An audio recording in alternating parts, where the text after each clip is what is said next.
Hey folks, got a guitar that we built, a travel guitar I call it, because it's not a very big guitar. I built this out of a hinged box.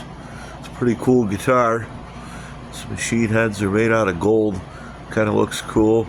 It's a amber color, water-based stain we used to build it. We built it. We put a water-based what do you call it, lacquer on it, one coat to protect it. This is just the standard mahogany neck that I bought, an inexpensive neck. No truss rod in this thing, so we got to be very, very careful what we put on this for strings. We do not want to put heavy steel strings on this guitar. We're going to use extra light steel strings, and then maybe in the future we'll use some Savrez ball ends extra light strings in the future, just to do a sound comparison to see how it sounds. Now this guitar does play, but there's a little bit of a story of why it doesn't have strings on it anymore. It's kind of funny. This does play though. It did play. We had strings on it. We had the bottom E string on, the other string above it on, and the action on this guitar, even without the truss rod, is really good. It has very low, comfortable action, so it's definitely a good strumming guitar if you want to strum chords. It's not really good for blues because it doesn't bend good, but it's good for strumming chords and stuff like that because the action's extreme, because the action's low, comfortable, where a higher action's good for blues. The problem with this guitar is the neck started coming off. I'll show you. Right here, this is called your heel. This part of the neck right here is called a heel. This right here, this fingerboard, this part right here is called a tongue. And what happened is this came loose. This heel area came loose.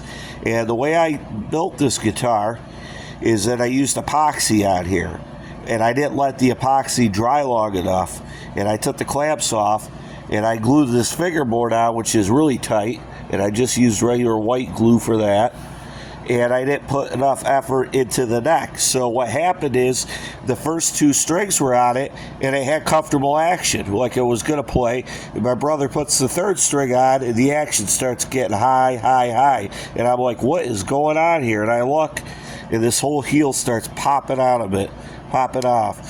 So what I did is I took some Titebond 2 glue that I had, and I put a liberal amount in here, got it really good in here, and I clamped it for 24 hours and let it sit for a day. So that neck is really tight now. So hopefully this time around when I put the extra light strings on it, the neck stays in place. If the neck stays in place, this guitar will probably play pretty well. The only thing I'm a little worried about is the bridge. There's a little bit of gap there, and I'm hoping that bridge does not come off. Worst scenario, the bridge comes off and I have to re-glue that also, but I'm hoping that bridge stays on. But this one's going to probably be a player, and it's probably going to play pretty good. It did sound kind of quiet though, like it might sound a little dead, so maybe I'll put a pickup in it if that is the case. But I think we got a player here with this travel guitar that I built. That's what it is. It's a travel guitar. It's one of those little guitars you can bring with you. I made it out of a hinged box. I braced it. It's got bracing in it. It's got a top-loaded classical style bridge, but you want to use extra light strings. The next guitar I'm building is a coffin-shaped guitar. That's going to have a non-adjustable steel reinforcement rod, where this has none. But if you're careful with these and you use lighter strings, they'll last a long time. And worst case, it warps, and I have to heat press it or refret it, but we'll figure it out.